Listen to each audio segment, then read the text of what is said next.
देश की सियासत में परिवारवाद को लेकर हितेश अक्सर लंबे अरसे से बहस होती आई है।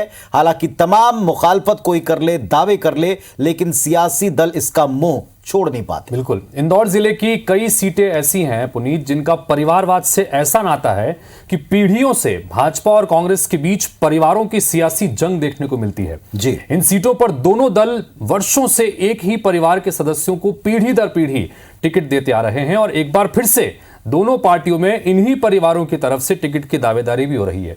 ये रिपोर्ट देखिए।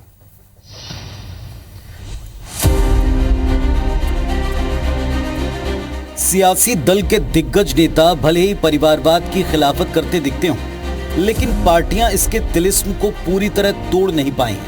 इंदौर की तमाम सीटें सालों से परिवारवाद की डोर से बनी है। इंदौर 3 सीट से बीजेपी महासचिव कैलाश विजयवर्गीय के बेटे आकाश विजयवर्गीय फिर टिकट का दावा कर रहे हैं। पिछली बार उनका मुकाबला कांग्रेस के अश्विन जोशी से था। अश्विन कांग्रेस के पूर्व मंत्री महेश जोशी के भतीजे हैं। महेश जोशी इस सीट से 3 बार चुनाव लड़ चुके हैं। उनके बाद 3 बार अश्विन जोशी यहां से विधायक रह चुके हैं। परिवारवाद की शिकार दूसरी सीट इंदौर का विधानसभा क्षेत्र क्रमांक 4 है। बीजेपी यहां से मालिनी गौड़ को मैदान में उतार सकती है। सीट से उनके पति लक्ष्मण सिंह गौड़ 3 बार विधायक रहे। उनके निधन के बाद मालिनी गौड़ यहां से चुनाव लड़ती आई।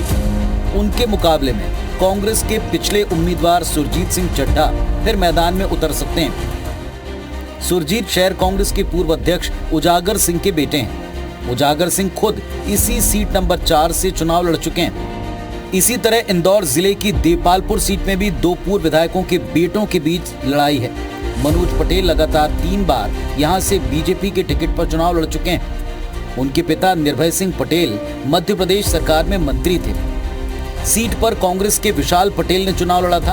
विशाल के पिता जगदीश पटेल यहां से कांग्रेस विधायक रह चुके हैं। राजनीति के जानकार परिवारवाद को लेकर क्या राय रखते हैं, ये भी सुन लीजिए।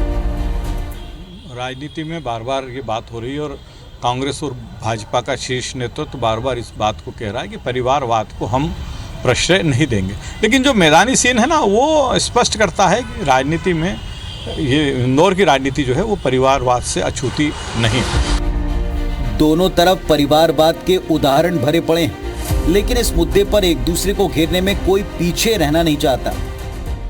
यह वंशवाद पूरी तरह भारतीय जनता पार्टी में हावी है। देखिए उनके खिलाफ, देखिए कार्यकर्ताओं का असंतोष कितना है। अभी देख रहा हूं मैं कि सड़कों पर उनके खिलाफ जुलूस निकालना, सुदर्शन गुप्ता के खिलाफ जुलूस निकाला जा रहा है। तो वंशवाद में पूरी तरह डूबी भारतीय जनता पार्टी पहले अपने गिरेबान में जाके फिर कांग्रेस की तरफ उंगली उठाए। कांग्रेस तो खुद परिवारवाद वाली पार्टी है, वंशवाद वाली पार्टी। नेहरू गांधी के अलावा उनके यहाँ किसी ने नेतृत्व नहीं किया। हमारे यहाँ जो कार्यकर्ता है, चाहे वो किसी भी समाज, किसी भी परिवार से आया हो, वो अगर कार्यकर्ता है और नीचे से आ रहा है, उसको एक्सेप्टेबिलिटी है जनता की, पैराशूट से उतर कर नहीं आ रहा है। इंदौर की कई सीटों पर हावी परिवारवाद की तस्वीर इस बार क्या रहती है, ये इन सीटों पर टिकट के ऐलान से साफ हो पाएगा। फिलहाल टिकट के दावेदार सक्रिय हैं और फाइनल नाम पर मंथन जारी है। रवि सिसोदिया, IBC 24, इंदौर।